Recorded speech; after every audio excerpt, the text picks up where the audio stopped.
Welcome back. Speaking the game. Here we are, episode 11. I'm your host, All Right, co-host, Coach Eat. Hey. How you doing today? Blessed and highly favored as always. Dang, I messed up on that one. Nah, you good. You're just human. We all are. Even though some of us like to be, wish we weren't sometimes. But nah, how's your week been? My week's been, different. Energy has shifted. Mindsets are changed. I see both you and me kind of on the same page with the t-shirts. So yeah. I'm guessing with you, things have changed a little bit. Yeah. Nah, it has. And, we kind of finally had some time to just sit back, not necessarily relax because there's no time for relaxing. No time at this all. time. But just to sit back and just become one with my thoughts, collect my thoughts, collect my feelings, and assess everything that's been going on, everything that's happening, not just how it affects, sports or the sport that we know in basketball, but how it affects everything that we're going through as human beings. So if you didn't know, this is Speaking the Game. This is where we pull back the curtain on many conversations that we do have, usually surrounded by the game of basketball, whether that's professional, whether that's amateur, whether that's even on the college level. That's who we are. That's what we do. Thank you for your time, spending your time with us. But we're going to get right into it. Like there's really no time to just sit back and waste on this one. Where do you want to begin? Because we have so many places that we can go, and we don't have all that time that we would like to spend on this. I feel like we both could probably talk on this individually for hours, 2-3 hours each, very easy without probably taking many breaths. I think our last podcast, I kind of dove into it a little bit about my anger, disappointment, not surprised, and the lack of vocalism from college coaches, whether it be from football, men's basketball, women's basketball. I'm a firm believer right now. If you make money, if your career is dependent on the blood, sweat, tears, and hard work of Black Americans or Black, brown Americans, you have to speak up now. You should have spoken up immediately. There shouldn't have been a thought. I just want to give a shout out to majority of the Black coaches out there, because without hesitation, most of them did say something. The HBCU coaches, without hesitation, they said something. And you said something during our last pod that stuck with me. Look at the institutions that haven't said anything. I was just looking at coaches. But you said something that really stuck to me. What institution, a lot of these coaches are very afraid of what their institution's going to say. So they wait for the official statement from the institution. Now, HBCUs, immediately, they had a statement ready. President said something, deans said something, student body president said something. If your school makes money and profits off of Black and brown young men and women, something should have been said. And for these Power 5 conferences who operate in the Black, who have brand new science buildings, the professors who have brand new lecture halls, the administration who has brand new offices, brand new student unions, brand new resources, whether it be computers, laptops, tablets, cell phones, and to even the students who have brand new dorms that were paid off the money of men's and women's basketball and football, should have said something. I don't think that these higher ed institutions are ready for the wave that's about to come back this fall. And I'm excited about that. I'm there with you as far as excitement. Another thing that strikes out to me, and I know you said the HBCUs said something. Now here's my thing. And I said this before, like about the apologies. I kind of don't want the apologies unless it's sincere. You said that. At this point, it's like, it's a marketing thing, right? So I don't want you marketing like you market to the African Americans, you market to these minorities because of the value which they bring. And I think I've said it before. And if I hadn't said it on camera, I've definitely said it off camera, behind the scenes, between not just you, but the conversations I've had with my brother and I've had with my friends. The world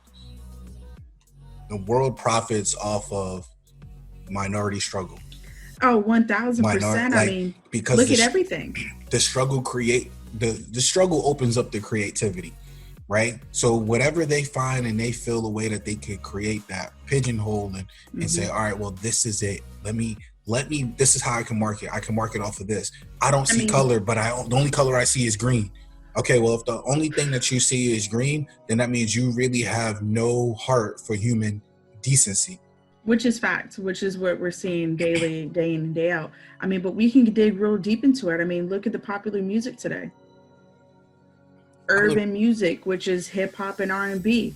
We see how pop music is no longer the poppity hip hop, high beats per minute. It is now hip hop culture. It's now R&B culture. It is. And when you sorry, I don't want to cut you off, but when you look at it, it's not even in its truest form. It's in the commercialized form for the bigger audience, which is white America. And they love that ignorance. They love this. They love that. They love making it sound like, and then that's when they bunch everybody together. Oh, all black people are da da da da. All black people it is. All black people. Which is not the case. We are not we're not a megalith. We're not we are not all the same. I mean, just look at you and me right now. Two different people. We're two different people. We look two totally different people. We're not the same. And I want to put this out there, and it's not, first off, I got vitiligo, right? So let's keep it 100. You don't say. Well, for those that don't know, there's some uneducated people in this world. Let's educate them today. So for people that don't know what vitiligo is a loss of pigment. With it being a loss of pigment, it can happen at any time, any moment, anywhere. You can't necessarily control it. And it's one of those things that there, quote unquote, isn't a cure for. What's important that people also understand is that it doesn't discriminate.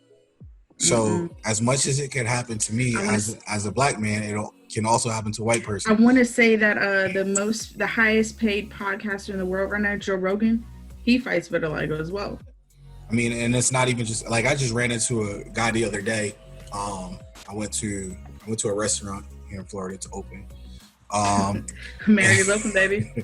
And he was like, "Oh, you got vitiligo. That's cool. I got vitiligo." And I was like, "Oh, that's awesome." Remind you, this is a white dude. But he was like, "I don't normally see people with vitiligo." I'm like, "Oh, that's crazy," because Florida is actually like the hub of people with vitiligo. Like they have vitiligo centers and stuff like that. But that should be a testament to understand that, listen, you literally hate somebody because of their skin color. A skin color that could be taken away. Taken away any second, any point. At any moment. Like, so then I got to thinking, because everybody's like, well, because you got vitiligo, you don't get discriminated against like that. And I said, and I was thinking, because like it was about a year ago, you seen that my face was practically all white. Totally different. Right? So understanding this, I say, well, growing up where I grew up, if you wore a hat and you drove at night in my neighborhood and you were black, you was getting pulled over for DWB. That happens. Driving while black.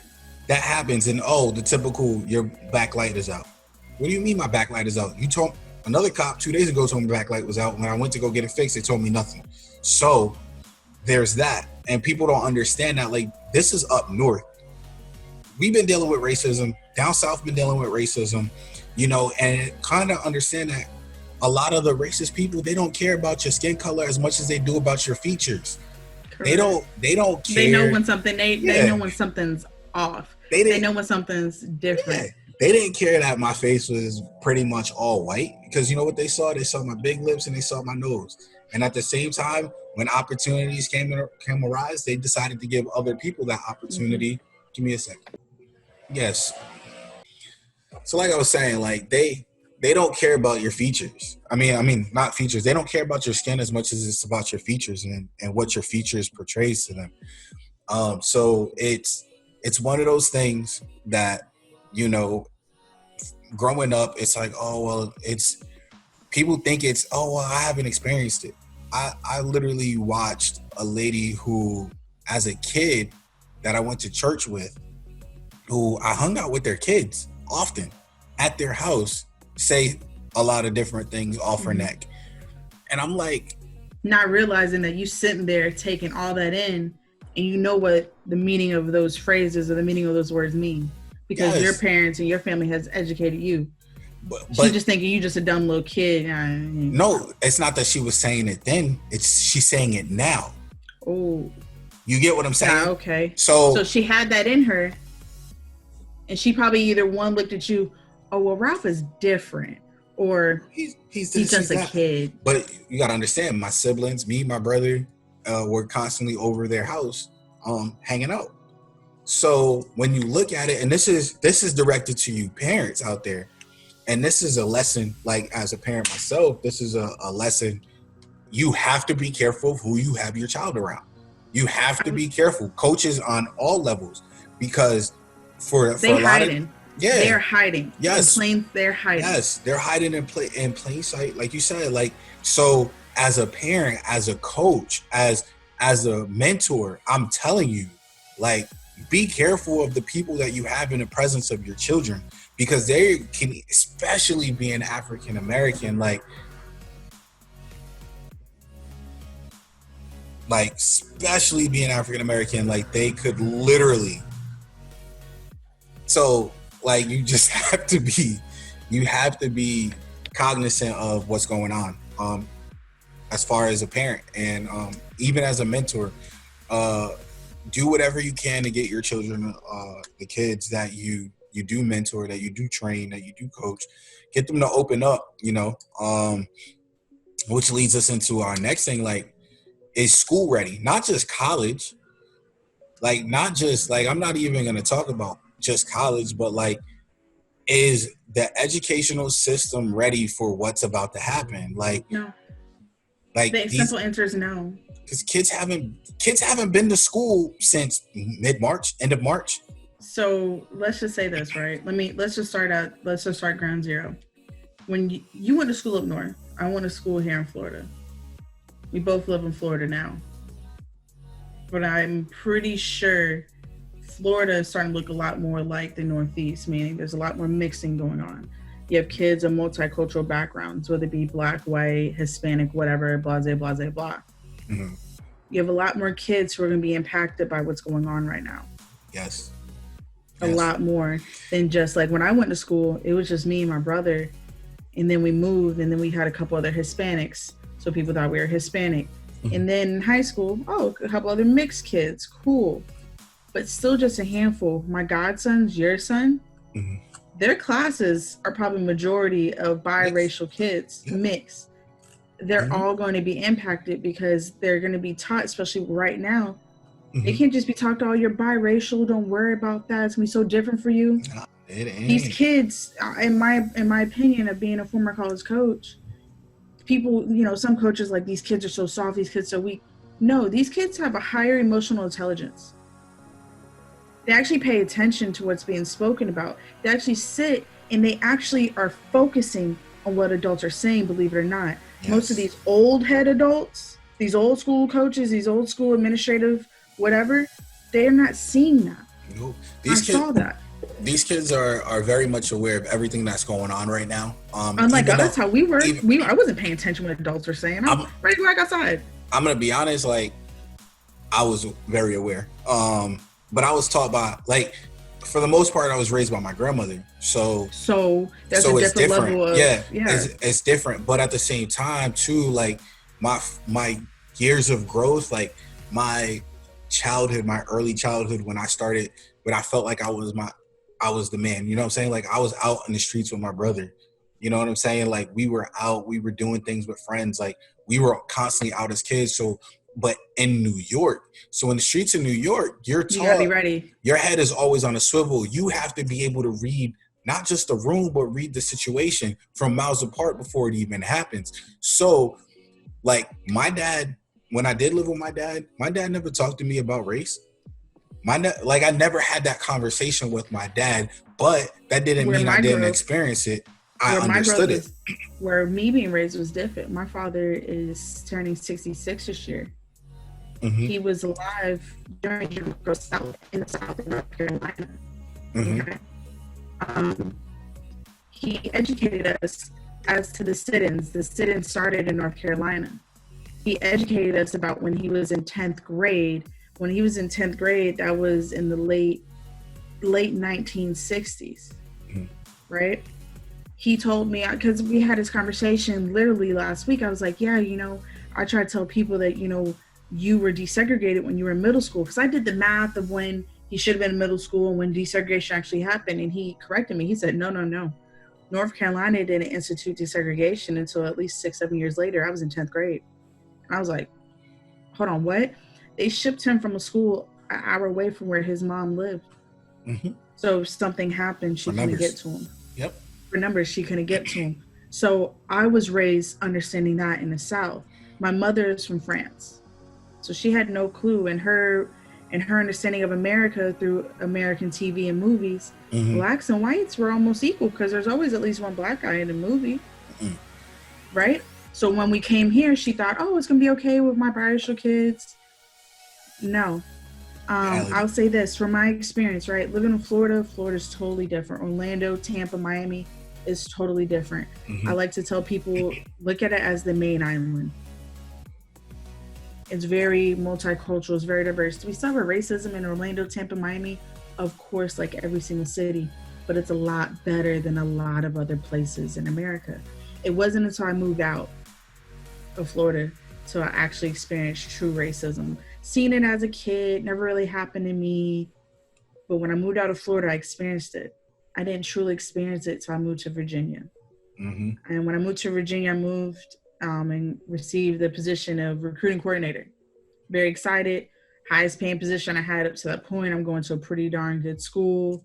Had an arena compared to just a little gym, like a high school gym. I was super excited.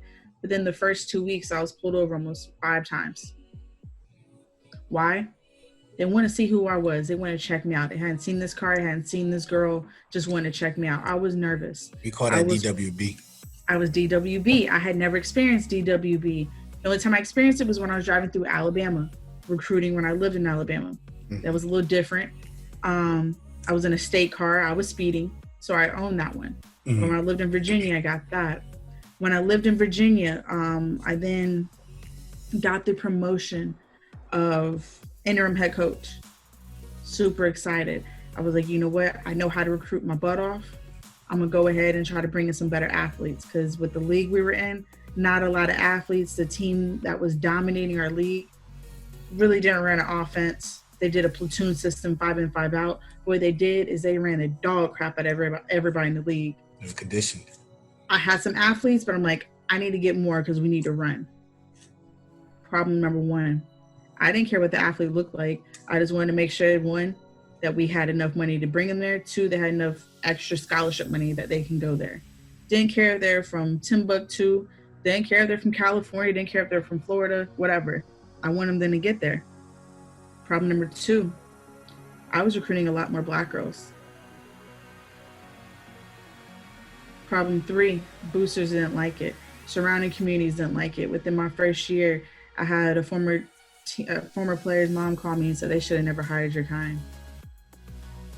I had a leader of the local Ku Klux Klan chapter call and threatened me and the safety of my players and staff if they decided to kneel for the national anthem, because this was right around the same time Colin Kaepernick was kneeling. So no other coach had to deal with this. Baseball, football, didn't have to worry about it. They had no players of color. We didn't have soccer. They didn't have to worry about it. Men's basketball, they didn't have the national anthem. National anthem is during our game. Football, they just sat inside the locker room during national anthem. So no one was even on the field. I was the only coach that had to deal with it. Let's rewind. I was also the first full-time coach, black coach that the school had hired. This was in 2017, 2018. And that's a historically older college, too. It's a historically older college. It is a sister school of the University of Virginia. Okay? This probably should have happened before I got there. I later, lost my job. The excuse was I was fired. The excuse was we want to get a coach with more head coaching experience. They hired a girl who had zero coaching experience. She was from that area and looked totally different than me, blonde hair, blue-eyed. Now, is she a good coach? Yeah. Was she a good player? Yes. Is she from there? Yes. Does she probably want to spend the rest of her life there? Yes. And I think she's going to try her hardest to do a really good job.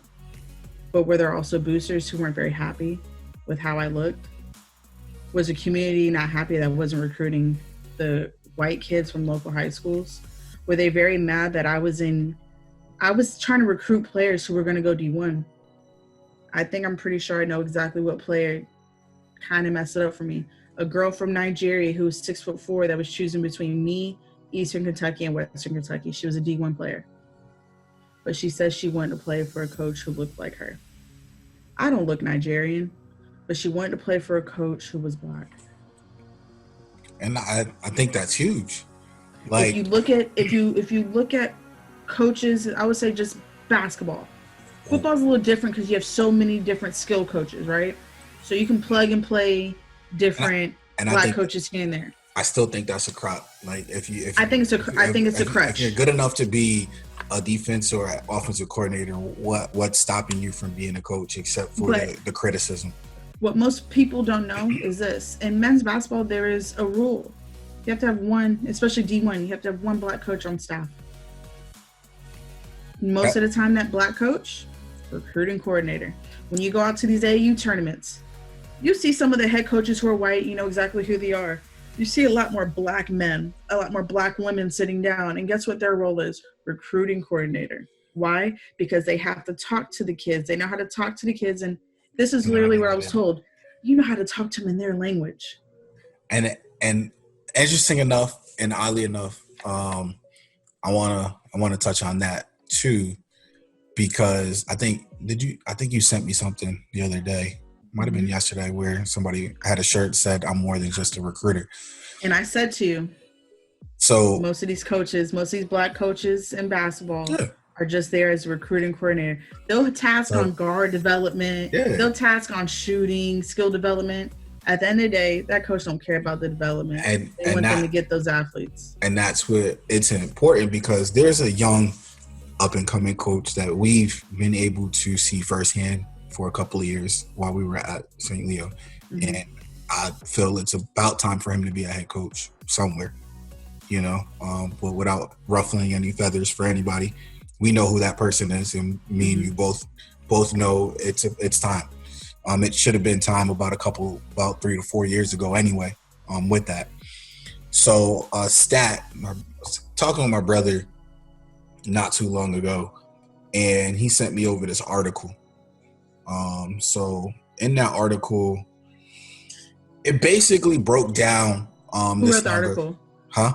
Who wrote the article? That way other people can look at it. Give me 1 second. I'll pull it up. It's an NBC article from 3 months ago. Okay, this is 3. So they're ahead of the curve a little bit, slightly ahead of the curve. This is 3 months ago. The title goes, "It's very disappointing. The number of Black head coaches continue to fall at college hoops, highest level."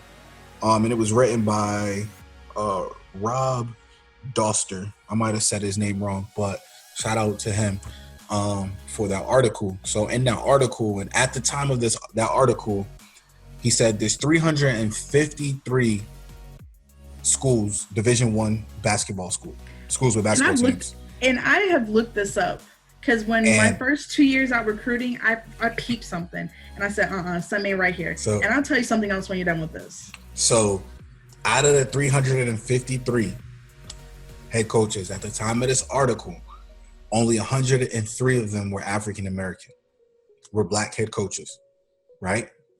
That is almost 80% Black. So here's what's important, because we talked about the Power 5 last year, right? Last episode, right? Mm-hmm. There's one conference that has the most collective Black head coaches. Can you guess what that conference is? I'm going to say the SEC. Who is it? Big East with 5. They're not considered Power 5. I know. And I said, we talked about the Power Five, but I They never were. said, but I wasn't insinuating that this conference had like there was a specific conference that had. I can see that being why, because that is the Northeast. To an I can extent. see to an extent. I can understand that. So it got me thinking, because I'm like, all right, so let's be honest. Patrick Ewing is probably going to be out of a job in the next 2 to 3 years, if not after next season. He should have been in the NBA. He should have never had to downgrade to college. He's been an NBA assistant for so long. You see this is another pet peeve of mine. These coaches who never played at that level keep getting opportunities at that level. It starts down in the women's side. We have a lot of men who never even played college basketball, never even played varsity in their high school, but yet are head women's basketball coaches or associate head coaches. And that just really gets me every single time. So, I mean, it's one of those things that I feel like with the way the game has advanced in both men's and women's basketball, you cannot tell me, especially because, all right, so let's put it in perspective. I mean, let me look this up so I make sure I give you the right numbers when it comes down to what I'm about to say. I'll just keep talking then on that. I've been told before, I don't think I've ever told you this, Ralph. When I was looking for my next coaching job before my last gig, I had a bunch of coaches like, hey, would you be interested in working here? Hey, would you be moving out here? Hey, would you think about moving out here? And I'm very particular with where I would move to. There's certain states I would never move to ever again. Mm-hmm. And my reason was like, hey, why you ask that? Oh, they're looking for a black coach. They're looking for a black coach. She doesn't really know too many black players. You coach basketball. You telling me not 1, 3, or maybe 12 black girls who came through your program doesn't want to coach? You tell me in your years of being in basketball, you don't know any black women who want to coach. So let's put this in perspective, because I feel like, one, that's an issue. Like that's a major issue. It's a huge issue. Just off the gist of pros, right? Mm-hmm. Bill Russell's first season in the NBA was 1956, 1957, right? Okay. So back then, it was what, maybe 1, 2, maybe 3 black players on the team, if that. If that, we'll say very low. Let's say handfuls. At least by the 60s, by the mid 60s, early 60s, there was a handful of black people per team. I think there was a max 3 players per team at some point. Because they knew exactly where the game was going to go. So it wasn't, and people fail to realize this. I'm sorry, Ralph. People fail to realize this. Well, the NBA was not popular then. No, people did not watch it. It was held in ballroom halls in between like dance recitals. And it didn't become popular. The games did not become popular until they bought the ABA, which was pretty much an all-black league. And that's what I was gonna talk about. It was, when you look at the ABA transitioned the game, help grow the game, because the ABA changed the NBA. It changed basketball as a whole, implementing the 3-point line, implementing of different shot clocks. And there's guys, and I want to shout out Marvin Barnes. It's a guy that not too many people know, but he played for St. Louis. And he actually, for one year, he was better than the George Gervins. He was better than the Dr. Jays. He was better than those guys. Look him up. He's a guy who I've heard stories as a kid. Say his name one more time. Marvin Barnes. Okay. He's probably one of the greatest basketball players to ever come out of Providence College. He literally, stories that I heard about this man was he would show up late and still drop 40 or 50 on you, like in a game. Like he had his own issues, but when I tell you, when you talk game, like if his game ever made it to the NBA, he's one of those players. He would have been a household name, just like the Dr. J's, just like all those other guys that played in the George Gervins. And you look at the ABA and what the ABA has done. The ABA was kind of, in a sense, like the Negro League. And how, before they let a lot of black athletes into baseball, they had the Negro League, and the Negro League had Satchel Paige, they had Gibson. Like they had guys that were way better than the poster boys of that league. So when you look at the NBA, and it's taken away from my point, but I want to bring it back into that point that basketball has been a popular sport at least since the 60s to now, right?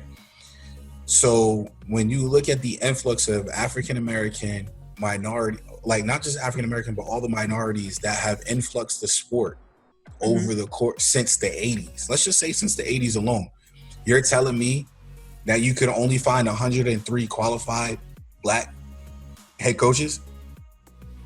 103. It's because of this, Ralph. It's because, and I've experienced it. You get in, and they pigeonhole you into one thing that they want you to do. That's just recruit. Talk to those kids in their language. Talk to their parents in their language, so they feel safe. So they feel like they have their family. I wrote my master's paper on it.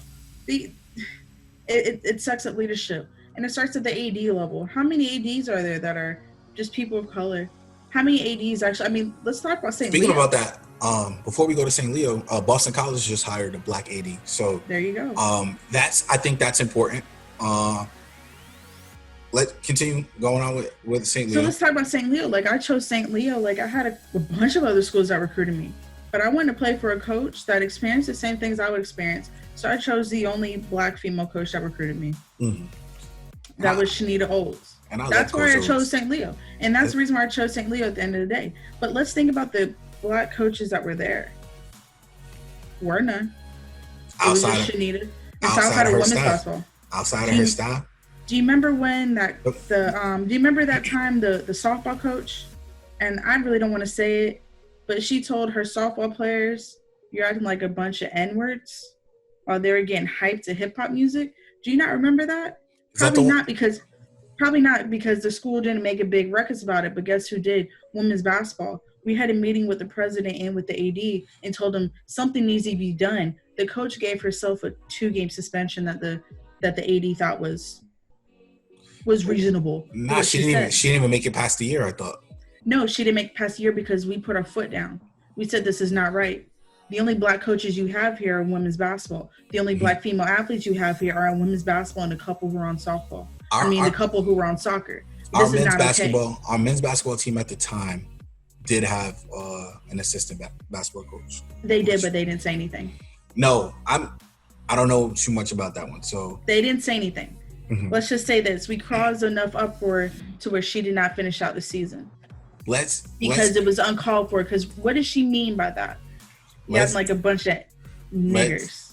Sorry to say that, Ralph. I'm gonna be completely honest, because that's what we do here. I was on campus when Obama got elected. We talked about this. You said it last, and I think you said it last podcast. I didn't mention it like that, but I did state I was on campus. I know what that campus was like that year. I can honestly say from my first year to my last year there, the changes that were made was evident. At one point, you only seen African Americans, you only seen black people, you only seen them working in the CAF, or you saw them working in athletics. You didn't see them anywhere else in campus. And if you did, it was like one or two sprinkled. Adjunct. At best. And, I had a professor that wouldn't help me, but, told a group of white girls that he would help them, yelled at me for coming in for help. So, and I was an accounting professor, like, fam, I'm just trying to get through school, so at the end of the day, like, understanding that it's like these kids, when you pick a school, and like I said, I mentioned earlier, like, I like Coach Oates. Like, I did. She gave me an opportunity. She gave not just me, she gave a bunch of my fellow classmates. Like, she gave us an opportunity, to practice with y'all. She went out her way so she could help you guys, you ladies, get better. Unfortunately, what happens in college. But at the same time, I also love Coach Jesse. It was also, but like, I love them both. For different reasons. Yeah, I have two different ways I want to go with this. Two different ways. But I have to say this: Coach Hart is the greatest, if not the one of the greatest, strength and conditioning coaches on a college level. 100%, 100%. There are a lot of coaches collegiately who are just now saying things this past week. Mm-hmm. Not just this past week, the past 2 days. We're just not coming out having statements, whatever. Few of my former coaches are some of those. Mm-hmm. And we've been waiting. Do you think that maybe to certain programs will I be giving my money? Mm-mm. I'm good on that. I want to do a shout out to the young king, Mikey Williams. Yeah, let's talk about that. Because I think that's huge. I think that kind of sums everything up from what we've been talking. So Mikey Williams, right now, he's no longer number one. He's a number 2 prospect in 2023. It just came out. I just saw it. I thought he was 20. He's a number 23 prospect behind some other really good kid. He's a top 5 prospect in the 2023 class of college basketball. By that time, he possibly could just go pro, bypass college altogether and go pro. But this young man has came out in the last week and a half, 2 weeks, saying the same message. The message has been this: I might just mess around and not go to one of these blue chip schools and go to a HBCU. And he said on multiple levels, I'm not playing. I'm dead serious. People don't think he's being serious, but if I read correctly, both his parents met on HBCU campus. So he would be a legacy student. Here's my thing about that. I was talking to my brother earlier about that because he asked me about it. He said, what do you think? And I said, man, let me give you this off record, but now now it's on record. I love the idea, but in order for things to actually really change, it's not about the top 10 kids. It's not about those top 10 recruits, because like you mentioned earlier, those top 10 recruits are going to have an opportunity to go straight to the league. And yes, as much as he's serious right now, when the NBA comes knocking on your door, it's going to be hard. No, it's going to be hard to say, you know what, I'm going to turn down that NBA money and I'm going to go to this HBCU for at least a year. So I said, and this is where my challenge is, I challenge those other kids, those kids that are drenched in that 25 to 100 rating, those kids that are usually going to be at school for 1, 2, maybe 3 years. Flood the HBCU with those kids. And I think seeing the success of Ja Morant, seeing the success of Fred VanVleet in the league, seeing the success, I'll even say Doug McDermott, like seeing the success of these guys who aren't going to these Power 5 schools, these schools that are known as basketball hubs, seeing some of these guys go to the mid majors has probably helped. So, now it's time to see the ones go to the HBCUs. Realize if you a killer, you can be a killer anywhere. Think about this, right? And I want to put this just thought in the air. When did these schools become like these hubs? Because Bill Russell went to San Francisco. You know, it became these hubs when these Nike deals came in. It became these hubs when Adidas money came in. That's when they became these hubs, when these coaches had the means to go ahead and rent, reel some of these players in. So my thing is, and I'm saying this like right now, I think what differentiates a lot of these number 1 schools or these top schools, I think, are boosters and what the boosters are willing to do. And once again, like we talked about it briefly, but we know some of these players are getting paid. I have a list of players I know how much they're getting paid. And none of the people that are on my list are currently in college. These are players that I know that have received funds. But it's we're not talking about, like, listen, I'm happy for what Mikey said. Let's just say for some reason he has to go to college for a year. I'm pretty sure he might end up at HBCU. I think him just stating that has a couple other kids looking at it. Like we said, they're high emotional intelligence. They see what's going on. If some of these HBCUs decide to separate from the NCAA and form their own league, where their boosters can then decide, hey man, if we want to make this university pop off again and really get some more money into our science, our architecture, but our pharmacy school, let's go ahead and pay these athletes couple hundred, a couple thousand here, there, and everywhere, and we can get this popping. Or what happens when the African American athlete becomes the booster to HBCUs and help form those leagues and help get those kids? Now it's a different situation. I mean, let's look at where some of these players are from. Most of them are from.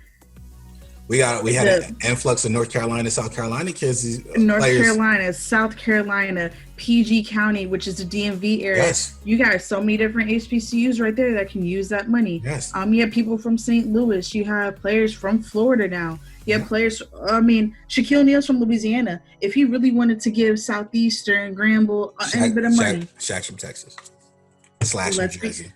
He's from Texas / Jersey. Gosh, this is like you saying Michael Jordan's from Brooklyn all over again. He is from Brooklyn. He was born in Brooklyn. Gosh, he went to middle school, high school, and college in North Carolina. That dude's from North Carolina. Stop it. And Steve Nash is African, so. Steve Nash from Canada, dog. He represents. Steve Nash was born in South Africa. Stop. He is Canadian. He is African. He went to high school in Canada. He was born in Africa. Bruh, were you born or nature versus nurture, dog? Just like your German. What environment? Just like your German. I tell people all the time, I was born in Germany. You got dual. Do you have dual citizenship? Hell no. I'm American, baby. Get that out. Yo, are you serious? Yeah. Germany's one of them countries you gotta decide. So you had up to a certain age before you had to decide, 18. right? See, but you 18. was dual up until 18. I can still have French. I can still get French, but see, I'm American. If you wanted to play pro ball, you could have just. Yeah, my mom didn't want to do that, so that messed me up. It's all good. Nah, but like I said, it's dope. But I also want to point out Josh Christopher, how he visited Howard and he had Howard on his top. Started. So, and this was before all of this happened. So, like, as much as, and you got to understand, Josh Christopher from Cali, and I believe he was close with Mikey as well. At least on the circuit, you know, top guys know top guys. You know what I'm saying? So that's nothing that I won't hesitate to think is a possibility. Like I said, it'll be a nice possibility, but once again, we're in a part of an unknown because how our school is going to open up. I know talking to one school that I'm aware of, they're having meetings right now, bringing in all these minorities for their experience. And I'm like, listen, when we've been on campus, we were on campus, right? And we wanted some type of change. And the only change that we had was when we were friends or befriended somebody that was already in that opportunity and they helped and it brought us in that opportunity. Listen, I was before I got my last school was that the president the dean, she hand selected me to be in our minority committee. Minority committee was held by faculty and staff at the university. There was all of 8 of us. We then sat down with all the Black students on campus to talk about their feelings. It did nothing. These people who are in charge have no idea what's going on. They're just now opening their eyes that we are all in a race called life. Let's just use this analogy. We're all in a race called life. The race is a 100-meter dash. They're starting at the 100-meter dash finish start line. We're starting at the mile start line. I think, and I mentioned this when it comes to school, and know what you want to go to school for before you go to school. I had this conversation with one of my former players not too long ago, actually. About 3 weeks ago. About 3 weeks ago, I had this conversation with him, and he was asking me, he's a junior going to be in senior year, and I coached him when he was in 8th grade. And, I was breaking stuff down for him, and I said, remember when I told you to start recruiting schools? Do it again. Like, he was like, well, coach, I'm 6'1" now. I'm doing this. I'm doing that. I was like, yeah, but you've been in an opportunity. You've been in a situation and an opportunity which never really cultivated what you had inside. Mm-hmm. And I told him, and it's a lot easier for me to, be honest, because you don't want to tell them at first, as a coach, be like, listen, this is what I see you can do, because you don't want to inflate their head, but you're trying to keep them humble while they're growing. Mm-hmm. So this is a kid that I told a month into AAU, when he made the team for our AAU team, 8th grade, and he didn't play in his middle school team, I said, hey, you need to run a mile a day, or you need to run at least 3 to 4 miles a week. That way, you're going to slim down, and that'll help get you a little bit more athletic. Once we do that, then we'll start working on your other skills. But I need to know, like, I didn't tell him, listen, I need to know that you're going to do what I ask you to do without me having to check up on you. So I didn't say nothing to him for the first month and a half. Because guess what? When a coach asks you to do work on your own, you just do it. If you don't do it, they will know without ever having to ask you. So kids, anybody out there, if you're told to go do some work on your game and a coach asks you to do it, just go ahead and do it, because they're going to see the change in the next 2 to 3 months. It's a slow process, but it's a process that only somebody that's looking close at your game will be able to notice. And once they're able to notice, then they're able to give you confidence in certain things. So he was like, yeah, but I think I could play D. I think I could play coach. I think I could play. And I was like, I'm not saying that you can't, but I'm going to tell you that scholarship offers right now are super limited, and it's really hard to come and get a school to come and see you that has never seen you before. Mm-hmm. I said, right now, what's best for you is to get in where you fit in. Scottie Pippen went the route of being a team trainer, right? Basically, team manager. Yeah, he was a team manager. Team managers, if everybody doesn't know, a team manager cleans the uniforms, washes the uniforms, dries the uniforms, and does a lot more than pretty much whatever the coach asks. Right? So I said, listen, that might be your only way in. Just figure out what school you want to go to based on academics. Don't let basketball be the reason you go to a school, because there's a chance that coach might not even be there by the time you graduate. I said, and if it's me and I'm telling you, figure out what you need to do to get in and out of college. You have a ton of skills. You have a ton of leadership skills that you can do something with, but the world is not going to be for you. So because they're not going to be for you, my job as a coach is to help prepare you for that. So, that's a conversation I had, and I think it went well. I guess we'll see. Which is a smart conversation to have. I have one more statement before we wrap this up, probably. Mm-hmm. We look at some of the names of some of these buildings, some of these statues that are on these college campuses. Mm-hmm. Right now, Watson and another player who played at Clemson, they're petitioning to have John and Thomas, I think it is. They're petitioning to have a name of a building on campus to be changed. It was named after a U.S. vice president who was from Clemson. Mm-hmm. He was also a slave owner.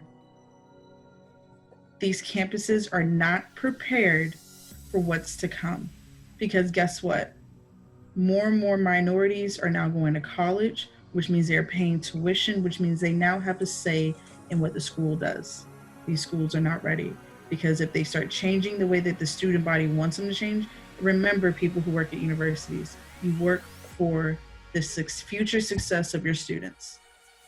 And that was my hugest. That's the last thing I'm gonna say. That was my hugest gripe, and I don't want to get into my gripe about college, because you know how I feel. Go to a school where you're celebrated. Go to school where you're wanted. Go to a school where you're wanted, and go to a school where you can develop on and off the court. If you're going to school for basketball, awesome. But when you're there, you're on a mission. Mm-hmm. Even when you're in high school, like if you're in middle school getting ready to go to high school, and you're looking at a private school, or you're looking at your public school, find the right tools to help you be successful wherever you're at. Find the right guidance, create your circle, create your inner circle, your inner trust, people that you can trust. Continue to grow, continue to work on you on and off the court, and continue to educate yourself. When these schools come a-calling, Like I said, and I've told my kids, usually when you get in 8th grade or you get in 9th grade, I start saying, listen, now start looking at different colleges you might want to go to. And we got to figure out how we can get you there academically before sports even comes into play. Mm-hmm. Because if you can get there academically, then athletics is just second part. Because a lot of coaches will take you if you have great grades.